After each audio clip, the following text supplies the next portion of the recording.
So I open up the freezer or refrigerator. I see this bottle cap.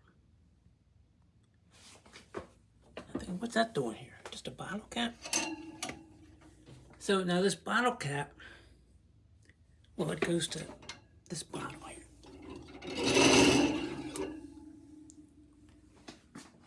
So now what apparently happened is that bottle is filled with frozen. It's filled with ice. Apparently, the water just froze up, even though it's in the refrigerator, it's not in the freezer, and the bottle cap slowly screwed off and popped off.